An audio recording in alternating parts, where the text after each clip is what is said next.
और साउथ दिल्ली की अगर हम बात करें तो कोरोना की रिकवरी रेट यहां सबसे बेहतर है। लॉकडाउन 4 में पहले यहां 16 हॉटस्पॉट थे, उनमें से अब 9 ग्रीन जोन बन गए हैं और 3 ऑरेंज जोन हो गए हैं। साउथ दिल्ली में कोरोना को लेकर कैसे लड़ाई लड़ी जा रही है, कौन कौन सी परेशानियां आ रही हैं, जिला सम्मेलन में आप हमारे साथ जुड़ रहे हैं साउथ दिल्ली के डीएम बीएम मिश्रा जी। बहुत बहुत स्वागत है आपका सर।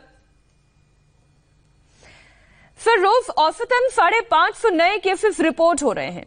काम तो आप लोग जी जान से कर रहे हैं, लेकिन कोरोना के खिलाफ लड़े में किन किन चुनौतियों का सामना करना पड़ रहा है आप लोगों को?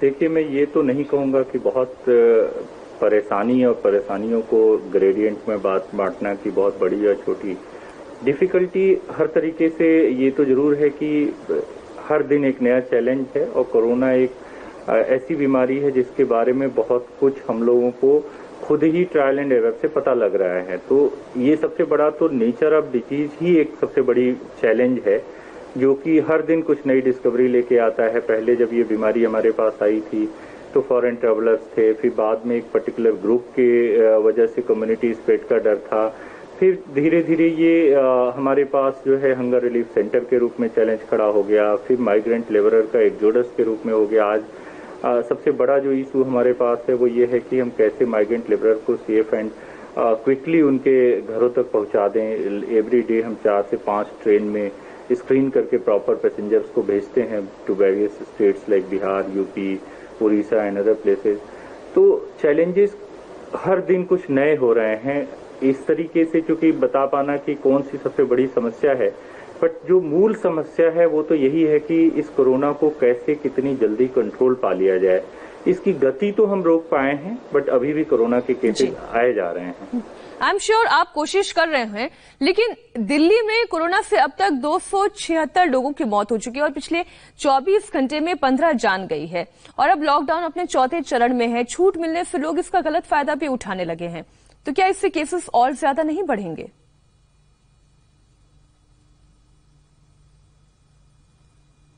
नहीं, देखिए, जनमानस जो है हमने देखा कि मार्च से ही फर्स्ट लॉकडाउन जब चालू हुआ तब से सेकंड लॉकडाउन में आए और स्ट्रिक्ट हुए। थर्ड लॉकडाउन से हमने कुछ रिलैक्सेशन की बात की, फोर्थ लॉकडाउन में उसको और ईज आउट किया गया।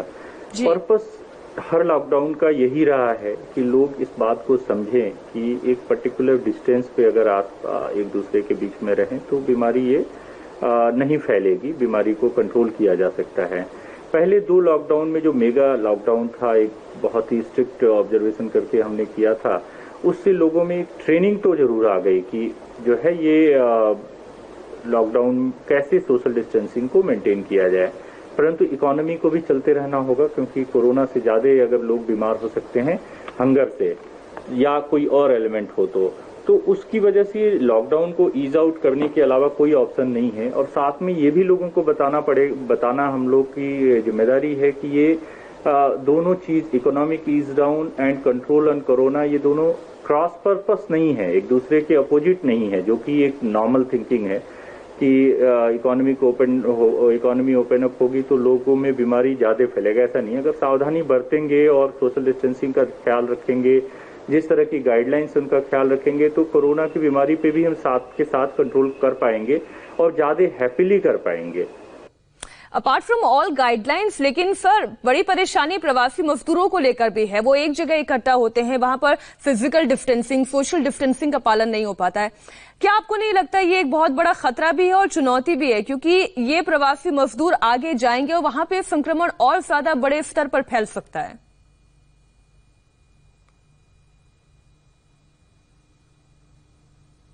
बिल्कुल है, क्योंकि एक जगह ये भारी संख्या में आते हैं और सोशल डिस्टेंसिंग के नाम पे इनके अंदर एक ललक होती है जल्द से जल्द घर जाने की, तो ये कई बार हमारे दिशा निर्देशों का पालन नहीं करते हैं, भीड़ में ज्यादा आ जाते हैं। जैसे कि मान लीजिए अगर हमें एक ट्रेन भरनी है, 1200 से 1600 की कैपेसिटी है, हमारे पास 4000 लोग इकट्ठा हो गए, हम अनाउंसमेंट कर रहे हैं, उनको समझा रहे हैं कि भाई आप सोशल डिस्टेंसिंग करिए, उनको बगल के शेल्टर होम में ले जाते हैं। इसीलिए मैंने ये किया कि शुरू में ही जब बहुत ज़्यादा भीड़ आने लगी तो उनको कंट्रोल करने के लिए जितने आसपास के स्कूल थे स्क्रीनिंग सेंटर्स के, उनको खुलवा दिया और इमिडिएटली उनको फेज्ड मैनर में शिफ्ट करा दिया, जिससे कि सोशल डिस्टेंसिंग भी बनी रहे, वो इस गर्मी में भी परेशान न हो, उनको खाने पीने की व्यवस्था कर दी जाए और रात में फिर स्क्रीन करके मैनिफेस्ट तैयार रखें, अगले दिन जल्द से जल्द बस में भर के उनको रेलवे स्टेशन तक पहुंचा दें। इस तरीके से हमने 5 न्यू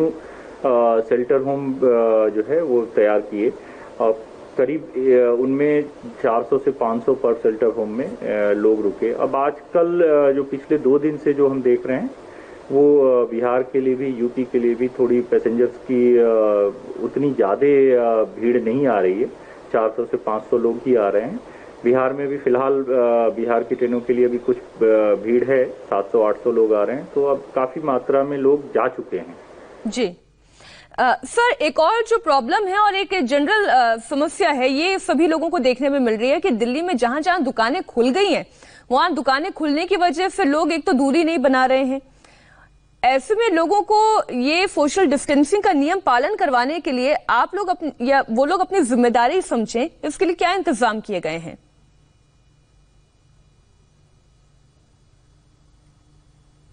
देखिए, शुरुआत से ही हमने ग्राउंड पे मार्किंग कराई थी। इसेंशियल शॉप्स तो शुरुआत से ही खुले थे और उसमें मार्किंग कराई थी। लोगों को इस बात के लिए बार बार ये बल दिया गया था, दुकानदारों को भी और लोगों को भी, कि जो खरीदार हैं उनको भी, कि भाई आप सोशल डिस्टेंसिंग मेंटेन करके करिए। जैसे जैसे संख्या बढ़ती गई दुकानों की, आइसोलेटेड शॉप्स की, अब अदरवाइज भी, तो उनमें थोड़ी सी ये प्रॉब्लम जरूर आई कि लोग इस बात के लिए कैजुअल होने लगे या उस तरह की। तो हमारे वॉलंटियर्स हैं, मैंने पहले भी बताया है कई बार कि पूरे डिस्ट्रिक्ट को हमने कई क्लस्टर्स में आइडेंटिफाई कर दिया था, 70 क्लस्टर्स में, और सारे मार्केट्स में हमारे पास वॉलंटियर्स हैं, साथ में पुलिस का बीट कांस्टेबल है। तो हम ये इंश्योर करते हैं कि कोई भी इस तरह की अगर सोशल डिस्टेंसिंग के इश्यूज हो तो या तो वो तुरंत सोशल डिस्टेंसिंग मेंटेन हो, या फॉर द टाइम बीइंग हम उस शॉप को बंद करके भीड़ को डिस्पर्स करने की कोशिश करते हैं एंड फिर सारा पालन करते हुए उसको चलाने के लिए कहते हैं। और इससे काफी हद तक इफेक्टिव है। हम जनता से भी अपील करते हैं कि ये हमारी मजबूरी है सोशल डिस्टेंसिंग की, आपकी मजबूरी है, और हम दोनों मिलकर ही इस लड़ाई को जीत पाएंगे।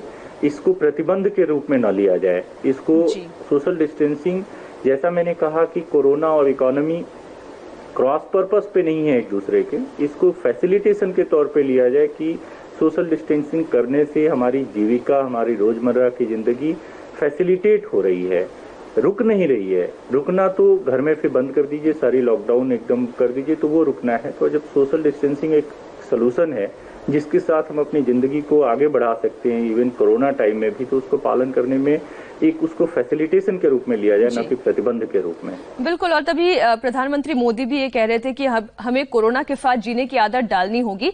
हम अब जरा मेडिकल फैसिलिटीज की बात कर लेते हैं सर, क्योंकि आप साउथ दिल्ली के डीएम हैं और वहां पर अच्छे बड़े हॉस्पिटल्स आते हैं। क्या आपको लगता है इतना सब कुछ होने के बावजूद इंतजाम ये काफी है या इससे ज्यादा की और बेहतर की जरूरत है?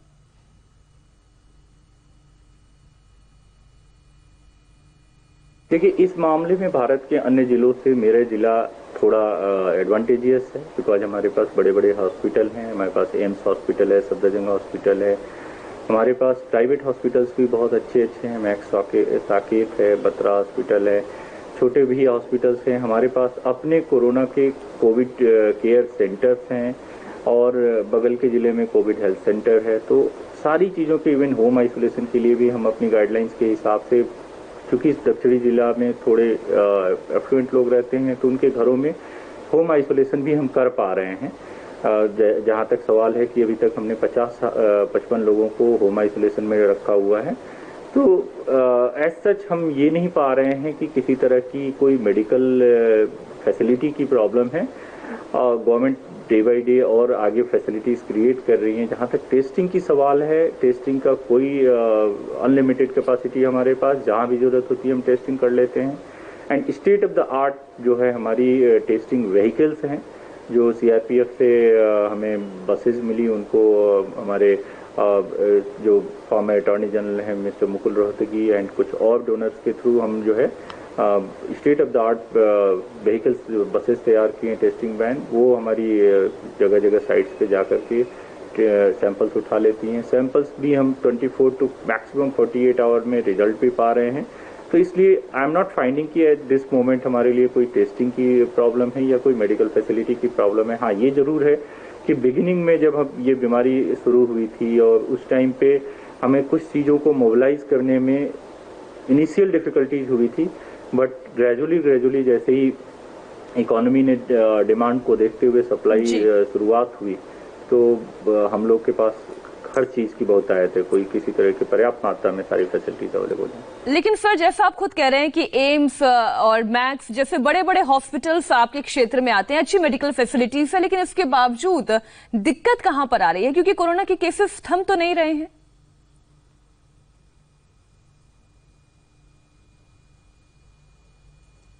नहीं, देखिए, कोरोना की रफ्तार तो श्योरली रुक नहीं रही है, ये हम बात सहमत हैं। इसकी स्पीड हमने धीमी की है, काफी हद तक लॉकडाउन में स्पीड धीमी हुई है। थोड़ी ओपनिंग अप आने से कुछ संपर्क ज्यादा होने से लोगों के बीच में थोड़ी इधर बीच केसेस की उतनी तेजी से तो मेरे जिले में नहीं है, लेकिन हाँ कुछ संख्या बढ़ रहे हैं। तो मेरा मानना यही है कि इन केसेस को, जो कि हम सबसे पहले तो कैटेगरी जो है हमने बनाया था कि भाई जो वल्नरेबल पॉपुलेशन है, less than 10 years and 60 and above की या कोमॉर्बिड पर्सन्स की, सबसे पहले मेरी अपील यही है कि इनको इस बीमारी से ग्रसित न हो, तुरंत के तुरंत बचाया जाए। ओपनिंग अप उनके लिए नहीं है, they need to be kept at home, इसलिए स्कूल कॉलेजेस नहीं खुले हैं। हमेशा अपील हमारी यही है कि ये लोग घर से बाहर ना घूमें या किसी ऐसे लोगों के कांटेक्ट में ना हो। हेल्दी एडल्ट को अगर आता है जो कि इन सब बीमारियों से बचा हुआ है, तो मैंने जो देखा कि बहुत सामान्य से लक्षण होकर के ये ठीक भी हो जा रहा है। तो पैनिक की सिचुएशन में ना आए और साथ में अगर सोशल डिस्टेंसिंग और इन सबको करते हुए हम आगे बढ़ें, तो मुझे लगता है कि इस बीमारी को के साथ भी जब तक इसकी वैक्सीन नहीं आ जाती हैं, कोई बहुत ही एम्पिरिकल ट्रीटमेंट इसका जो है वो ना आ जाए, कोई ऐसी दवाएं ना आ जाए जो कि एंटीबायोटिक टाइप जैसे बैक्टीरिया पे काम होता है, वैसे इस वायरस के अगेंस्ट कोई एंटीवायरल थेरेपी कोई ऐसी ना डेवलप होकर आ जाए जो कि इमीडिएट सोल्यूशन हो, तब तक हम जो है इस बीमारी से कैसे बचते हुए और कैसे अपनी एक विशेष पॉपुलेशन को बचाते हुए आगे बढ़ें, इसके लिए हमें तैयारी करनी है और हम उसमें लोगों को एजुकेट अवेयर करके ही आगे बढ़ पाएंगे। तो वो हमारा प्रयास जारी है।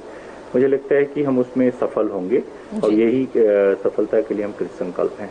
जी, बहुत बहुत शुक्रिया सर हमारे साथ जुड़ने के लिए। जिला सम्मेलन के तहत आपने दिल्ली के 2 जिलों के डीएम की बात सुनी, दिल्ली की कोरोना रिपोर्ट आपने देखी।